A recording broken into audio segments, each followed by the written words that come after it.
ফেব্রুয়ারির জাতীয় নির্বাচন ষড়যন্ত্রকারীরা ঠেকিয়ে রাখতে পারবে না বলে মন্তব্য করেছেন বিএনপি নির্বাহী কমিটির সদস্য অ্যাডভোকেট রুহুল কুদ্দুস তালুকদার দুলু। শুক্রবার বিকেলে নাটোর সদর উপজেলায় বিএনপি আয়োজিত এক জনসমাবেশে তিনি এসব কথা বলেন। এ সময় তিনি আরও বলেন, নির্বাচন নিয়ে ষড়যন্ত্রকারীদের এই দেশের জনগণ রুখে দেবে। এ সময় তিনি নেতাকর্মীদের সজাগ থাকার আহ্বান জানান। সমাবেশে জেলা বিএনপি ও জেলা যুবদলের নেতাকর্মী সহ ইউনিয়ন বিএনপি নেতাকর্মীরা উপস্থিত ছিলেন। বান্ডেল থাকলে প্রতি সেনমানিতে টাকা বাঁচবে।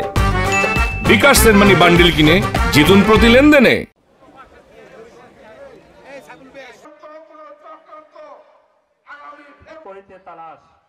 রোজার আগে যে নির্বাচন হবে, এই নির্বাচনকে কোন ষড়যন্ত্র চক্রান্তকারীরা ঠেকিয়ে রাখতে পারবে না ইনশাআল্লাহ।